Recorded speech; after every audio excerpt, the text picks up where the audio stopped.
कहानी की शुरुआत में हम आशा नाम की एक लड़की को देखते हैं जो अपने राजा मैग्निफिको की कहानी बताती है कि उन्होंने अपने जीवन में काफी परेशानियों और मुश्किलों का सामना करके दुनिया के जादू का अथक अध्ययन किया और जल्द ही एक शक्तिशाली जादूगर बन गए। उन्होंने फैसला किया कि वो अपनी जादुई शक्तियों का इस्तेमाल लोगों की भलाई करने में करेंगे। इसीलिए उन्होंने अपनी रानी अमाया के साथ मिलकर रोजेज नाम के एक आइलैंड पर एक नया राज्य बनाया जहाँ दुनिया के अलग अलग हिस्सों से लोग आकर बसने लगे और देखते ही देखते ये एक खुशहाल और समृद्ध साम्राज्य बन गया। राजा मैग्निफिको ने अपने राज्य में एक नियम लागू किया जिसके अनुसार राज्य का कोई भी व्यक्ति 18 साल का होने के बाद अपनी इच्छाएं राजा के साथ शेयर कर सकता था और राजा उन सभी इच्छाओं को अपनी जादुई वेधशाला में बंद करके रखते थे और फिर उन्हें अपनी जादुई शक्तियों से पूरा कर दिया करते थे। राज्य में हर महीने के बाद मैग्निफिको के द्वारा एक शुभकामना समारोह आयोजित किया जाता जिसमें वो राज्य से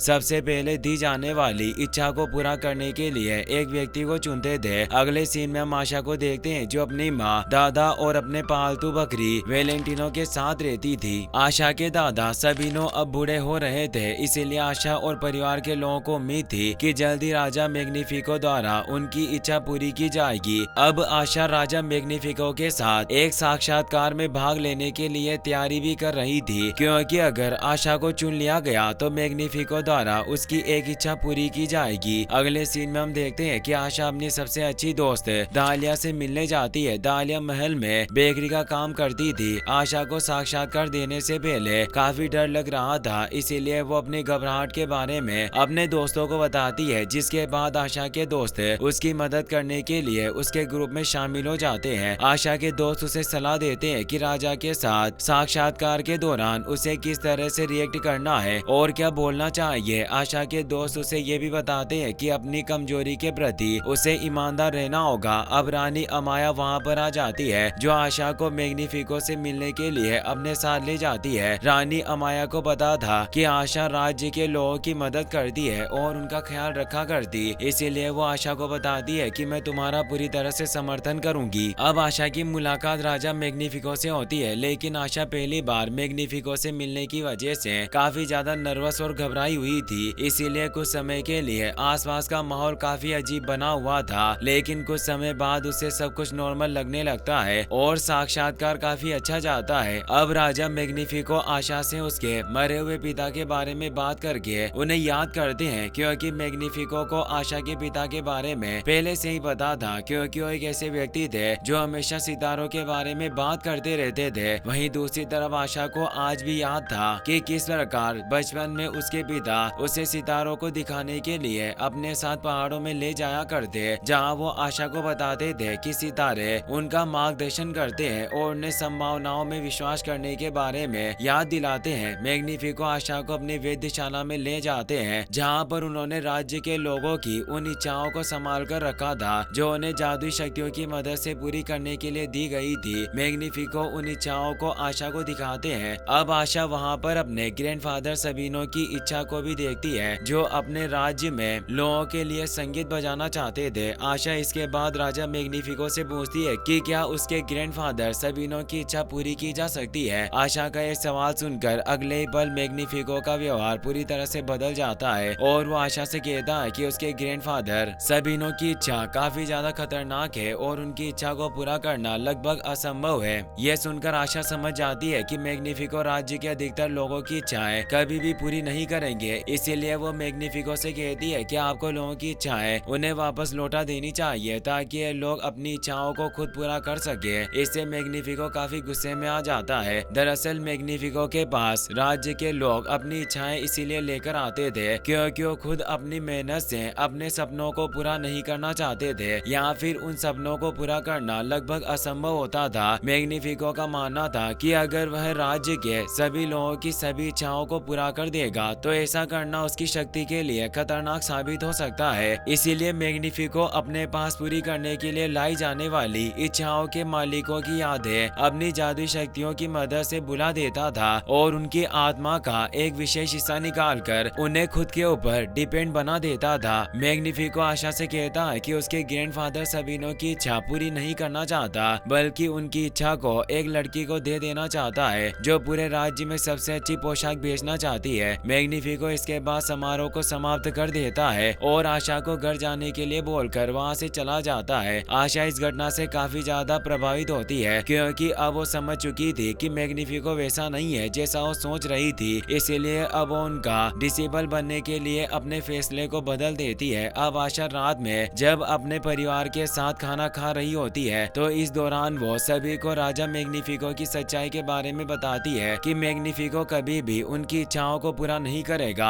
आशा की बात सुनकर उसके फैमिली मेंबर उसकी बातों पर विश्वास नहीं करते और उसे ही झूठा मानने लगते हैं। आशा अब अपने पालतू बकरी वेलेंटिनो को लेकर वहां से निकल जाती है और रास्ते में अपने पिता को याद करती है जो बचपन में आशा से कहा करते थे कि सितारे उन्हें रास्ता दिखाते हैं। अब आशा एक ऊंचे पहाड़ पर चढ़ जाती है और अपने परिवार की इच्छाओं को पूरा करने के लिए सितारों से मदद मांगती है। आशा के ऐसा करने के अगले ही पल आसमान में एक तेज रोशनी होती है जिसे आशा के साथ ही राज्य के बाकी लोग भी अपनी आंखों से देखते हैं, लेकिन किसी को भी उस रोशनी के बारे में कुछ भी पता नहीं होता। राज्य के लोगों को लग रहा था कि आसमान में होने वाली रोशनी मैग्निफिको के जादू का ही हिस्सा है, लेकिन वहीं दूसरी तरफ मैग्निफिको खुद अपनी पत्नी के सामने स्वीकार करता है कि इस घटना में उसका कोई हाथ नहीं। अब कहीं न कहीं मैग्निफिको को एहसास होने लगा था कि उसे किसी अज्ञात शक्ति से खतरा है। अगले सीन में हम एक मैजिकल स्टार को देखते हैं जो मैग्निफिको के राज्य के पौधों और जानवरों के ऊपर अपना जादू छिड़क देता है, जिसकी वजह से आशा का पालतू जानवर वेलेंटिनो और बाकी के जानवर अब बात करने लगे थे। दरअसल आसमान में होने वाली तेज रोशनी कोई और नहीं बल्कि मैजिकल स्टार था जो मैग्निफिको के राज्य में आ चुका था। आशा अपने पालतू जानवर वेलेंटिनो और बाकी जानवरों को बोलता देखकर हैरान थी कि आखिर ये सब कैसे हो सकता है। जानवर जो अब बोल सकते थे वो आशा को बताते हैं कि यह सब मैजिकल स्टार का जादू है जिससे उन्हें बोलने की शक्ति मिल गई है। अब आशा खुद भी उस मैजिकल स्टार से बात करने की कोशिश करती है। मैजिकल स्टार इशारों से आशा को बताता है कि वह इच्छाएं पूरी नहीं कर सकता है, लेकिन आशा के रिक्वेस्ट करने पर वो मैग्निफिको के महल से आशा के ग्रैंडफादर की इच्छाओं को वापस लाने में मदद करने के लिए राजी हो जाता है। वहीं दूसरी तरफ मैग्निफिको को मैजिकल स्टार की शक्तियों से खतरा महसूस होने लगा था, इसीलिए वो मैजिकल स्टार को हराने के लिए अपनी पुरानी जादुई किताबों में मंत्र खोजना शुरू कर देता है। किताबों में कुछ न मिलने से मैग्निफिको काफी गुस्सा आता है और अब वो कुछ खतरनाक करने का फैसला करता है, जिसके लिए अब वह एक डेंजरस बुक खोलता है जिसमें फॉरबिडन स्पेल लिखे हुए थे। मैग्निफिको की पत्नी अमाया उसे ऐसा करने से मना करती है और उसे याद दिलाती है कि उस जादुई किताब का जादू उसी व्यक्ति को नियंत्रित करने लगता है जो उस किताब के जादू का उपयोग करता है, और आपको आसमान में दिखाई देने वाले प्रकाश के बारे में सोचकर इतना ज्यादा परेशान नहीं होना चाहिए, बल्कि अपने राज्य के लोगों पर ध्यान केंद्रित करें जो उससे प्यार करते हैं। वहीं दूसरी तरफ हम आशा को देखते हैं जो मैजिकल स्टार को एक बैग में छुपा देती है और फिर उसे लेकर वेलेंटिनो के साथ मैग्निफिको के महल के अंदर आ गई। पर अभी उसके लिए सबसे बड़ी प्रॉब्लम यह थी कि वह मैग्निफिको के महल में उस जादुई कमरे तक कैसे पहुंचेगी जहां पर मैग्निफिको ने अपने राज्य के लोगों की इच्छाओं को कैद करके रखा है। आशा अब डालिया और अपने बाकी के दोस्तों से मदद लेना चाहती थी, लेकिन उनके पास जाने से पहले वो मैजिकल स्टार और अपने पालतू बकरी को कुछ मुर्गियों के साथ छोड़ देती है। मैजिकल स्टार अब अपनी मैजिकल पावर से मुर्गियों को बोलने और गाने की शक्ति दे देता है, जिसकी वजह से मुर्गियां गाना शुरू कर देती है। मुर्गियों के गाने की आवाज सुनकर वेलेंटिनो और आशा के बाकी दोस्तों का ध्यान आकर्षित होता है और जब वो मैजिकल स्टार के साथ मुर्गियों को नाचते और गाते हुए देखते हैं तो पूरी तरह से हैरान रह गए। अब आशा के पास अपने दोस्तों को सच बताने के अलावा और कोई रास्ता नहीं बचा होता, इसीलिए वो अपने दोस्तों को मैजिकल स्टार की सारी सच्चाई बता देती है कि किस प्रकार मैजिकल स्टार की पावर की वजह से ही सारी मुर्गियां और उसका पालतू जानवर बोल पा रहे हैं और वो महल में अपने ग्रैंडफादर की इच्छाओं को चुराकर वापस ले जाने के लिए आई है। यह सुनकर डालिया उसे राजा के वेधशाला का एक सीक्रेट रास्ता दिखाता है। सीक्रेट रास्ते से वहां पहुंचकर आशा देखती है कि दरवाजा बाहर से बंद था, लेकिन अब मैजिकल स्टार अपनी पावर से दरवाजा खोल देता है और वो सभी मैग्निफिको के वेधशाला के अंदर पहुंच जाते हैं। वेधशाला में राज्य के सभी लोगों की इच्छाओं को एक साथ देखकर आशा पूरी तरह से हैरान थी, क्योंकि इतनी सारी इच्छाओं में से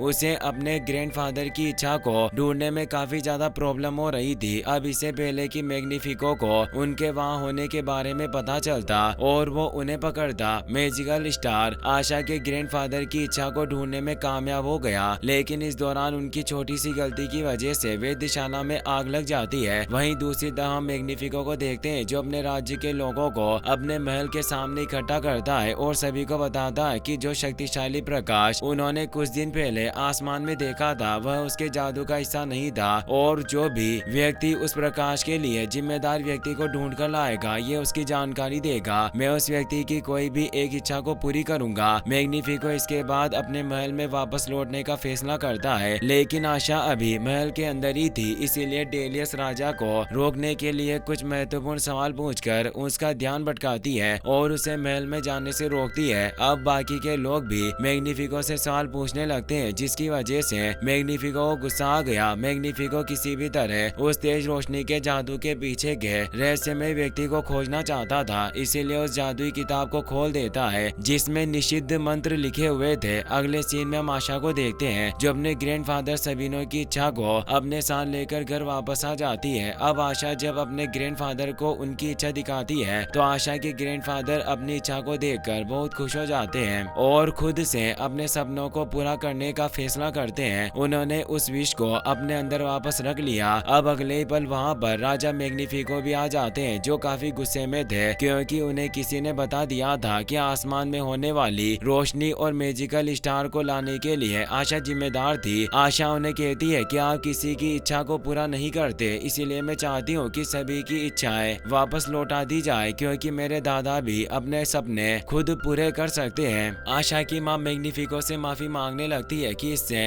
गलती हो गई। मैग्निफिको के पास आशा की माँ सकीना की विश मौजूद थी जिसे वो अपने हाथों से ही कुचल देता है, जिससे सकीना को एक तेज दर्द का अनुभव होने लगा। इस दौरान मैग्निफिको को अपनी एक छुपी हुई शक्ति के बारे में पता चलता है कि अगर वो इच्छाओं को अवशोषित करे तो वह पहले से काफी ज्यादा शक्तिशाली बन सकता है, जिससे वो बहुत खुश होता है। अब स्टार भी सामने आ गया था जिसे मैग्निफिको हासिल करना चाहता था, पर आशा उस पर एक अलमारी गिरा देती है और अपनी फैमिली और स्टार के साथ वहाँ से बाहर आ जाती है। राजा के घोड़े भी उनकी मदद करते हैं जिससे वो वहाँ से भाग निकले, पर आशा जानती थी कि मैग्निफिको उनका पीछा नहीं छोड़ेगा, इसीलिए वो एक बोट को लेकर एक आइलैंड की तरफ निकल जाती है और अपनी माँ को बताती है कि मैंने कभी भी विश नहीं मांगी क्योंकि मैं सब कुछ बदल देना चाहती हूँ। और वो स्टार से कहती है कि मेरी यही इच्छा है कि सब कुछ ठीक हो जाए क्योंकि मेरी वजह से सभी मुसीबत में पड़ चुके हैं। सकीना कहती है कि वो तुम्हारी वजह से नहीं बल्कि मैग्निफिको की वजह से मुसीबत में है, इसीलिए आशा डिसाइड करती है कि उसे ही सभी लोगों को बचाना होगा। इसीलिए वो अपने दादा और माँ से कहती है कि आपको आइलैंड पर छिपे रहना होगा और मैं मैग्निफिको को रोक लूंगी। वो कहते हैं कि इसमें खतरा है, तो आशा कहती है कि यह सब मेरी वजह से शुरू हुआ, इसीलिए अब मुझे ही इसे खत्म करना होगा। और अब वो तैर कर मैजिकल स्टार के साथ मैग्निफिको को रोकने के लिए महल की तरफ निकल जाती है। वहीं दूसरी तरफ हम मैग्निफिको को देखते हैं जिसने मैजिकल स्टार को रोकने के लिए एक बहुत ही शक्तिशाली स्टार बनाने के लिए निषिद्ध पुस्तक को पढ़ना शुरू करता है। उसे पता चलता है कि वो भी एक पावरफुल स्टार को बना सकता है जिससे सब कुछ उसकी मुट्ठी में होगा। इसीलिए अब वो मंत्रों का इस्तेमाल करके माउंटेन एज की एक शाखा को टोलन पोषण और बाकी चीजों के साथ मिलाकर इस मंत्र को पूरा करने के लिए अपने राज्य के 3 नागरिकों की विश को भी इसमें मिला देता है, जिससे उन लोगों को तेज दर्द होने लगा और उनकी पावर के साथ वो उस पावरफुल स्टाफ को रिफाइन करने में कामयाब हो गया। मैग्निफिको को यह सब करता देखकर रानी समझ जाती है कि मैग्निफिको अब अपनी सीमा से बाहर जा रहा है, इसीलिए वो मैग्निफिको को रुकने के लिए कहती है और बताती है कि यह जादू अच्छा नहीं है और वो आशा कोई बुरी लड़की नहीं है, वो बस अपनी फैमिली की विश वापस चाहती थी। इससे मैग्निफिको गुस्से में आ जाता है और कहता है कि तुम भी गद्दार हो और वो उन्हें भी मारने की धमकी देता है। मैग्निफिको इसके बाद एक बार फिर से लोगों को इकट्ठा करता है और सभी को बताता है कि वह साइमन ही था जिसने आशा की सच्चाई उसे बताई थी। साइमन आशा का एक अच्छा दोस्त होने के बाद भी आशा को धोखा दिया था क्योंकि वह खुद को अपने दोस्तों के समूह से अलग महसूस करता था और चाहता था कि उसकी इच्छा पूरी हो जाए, जिसके लिए उसने मैग्निफिको को आशा की सच्चाई बता दी। मैग्निफिको अब साइमन की इच्छा के अनुसार उसे अपना सबसे वफादार शूरवीर योद्धा नियुक्त कर देते हैं। साइमन ये देखकर बहुत खुश होता है। मैग्निफिको ने साइमन की इच्छा को पूरा करने के लिए ब्लैक मैजिक की किताब की शक्तियों का इस्तेमाल किया था, जिसकी वजह से अब साइमन पूरी तरह से काली शक्तियों के वश में था, जिसकी वजह से वो अपने ही दोस्तों पर हमला करने और उन्हें पकड़ने के लिए राजी हो जाता है। आशा भी अब मैजिकल स्टार के साथ वहां आ चुकी थी। वो अपने दोस्तों के पास जाती है, उन्हें समझाने की कोशिश करती है कि उसने उन्हें या राज्य के लोगों की इच्छाओं को नुकसान पहुंचाने के लिए कुछ भी नहीं किया, बल्कि मैग्निफिको अब एक दुष्ट राजा बन चुका है। आशा की बात सुनकर उसके दोस्तों को उसके ऊपर विश्वास नहीं होता, लेकिन अगले ही पल वहां पर रानी खुद आ जाती है, जो सभी को बताती है कि आशा जो कुछ भी बोल रही है वो सब सच है। रानी उन्हें बताती है कि मैग्निफिको आशा के मैजिकल स्टार पर कब्जा करना चाहता है ताकि वो खुद को और अधिक शक्तिशाली बना सके। रानी अब किसी भी तरह मैग्निफिको को रोकना चाहती थी, इसीलिए अपने पति को रोकने के प्लान में आशा और उसके दोस्तों का साथ देने के लिए राजी हो गई। अब आशा मैग्निफिको को मैजिकल स्टार के जादू का इस्तेमाल करके जंगल के अंदर ले जाती है, जिस दौरान उसके दोस्त महल की वेधशाला में चले जाते हैं और वहां के राज्य के सभी लोगों की इच्छाओं को आजाद करने की कोशिश करने लगते हैं। वहीं दूसरी तरफ रानी और दालिया ऐसे मंत्रों की खोज कर रही थी जो मैग्निफिको के रिचुअल को तोड़ सके और निषिद्ध किताब से मिली उसकी ब्लैक मैजिक को खत्म कर दे। वहीं जंगल में मैजिकल स्टार आशा को मैग्निफिको से बचने और उसका सामना करने के लिए एक जादुई छड़ी देता है। आशा किसी तरह मैजिकल स्टार द्वारा दिए गए मैजिकल छड़ी की मदद से मैग्निफिको से बचकर जंगल में भाग रही थी, लेकिन वो मैग्निफिको से ज्यादा देर तक बच नहीं पाती और जल्दी मैग्निफिको आशा को पकड़ लेता है। आशा को पता चलता है कि जिसे वो मैग्निफिको समझ रही थी वह तो असल में साइमन था। दरअसल मैग्निफिको ने अपने मैजिक से साइमन को खुद का रूप देकर आशा के पीछे भेज दिया था और खुद अभी भी महल के अंदर मौजूद था। अब आशा समझ गई थी कि उसके दोस्तों की जान खतरे में है, इसीलिए अगले ही पल आशा की इशारा करते हैं जंगल के जानवर साइमन को पकड़ लेते हैं और आशा घोड़े पर बैठकर महल की तरफ अपने दोस्तों और मैजिकल स्टार को बचाने के लिए निकल गई। मैजिकल स्टार महल के अंदर आशा के दोस्तों की मदद से राज्य के सभी लोगों की इच्छाओं को पूरा करने की कोशिश कर रहा था, लेकिन इस दौरान मैग्निफिको महल से बाहर आकर अपनी मैजिकल पावर की मदद से स्टार को पकड़ लेता है और सभी के सामने अपना असली स्वरूप प्रकट कर देता है। मैग्निफिको मैजिकल स्टार को कैद करने के बाद सभी के सामने उनकी इच्छाओं को कभी भी पूरा न करने का खुलासा करता है। आशा मैग्निफिको को रोकने के लिए टावर के ऊपर आ गई, लेकिन अब मैग्निफिको भी काफी ज्यादा पावरफुल बन गया था, जिसकी वजह से वो अपनी काली शक्तियों की मदद से आशा और राज्य के सभी लोगों को बंदी बना लेता है। आशा को जब लगता है कि वो मैग्निफिको का अकेले सामना नहीं कर पाएगी तो राज्य के बाकी लोगों को प्रेरित करना शुरू कर देती है, जिसके बाद वो सभी मिलकर एक साथ एक गीत गाना शुरू कर देते हैं और उनके दिल की शक्ति उनकी इच्छा शक्ति को बढ़वा देती है।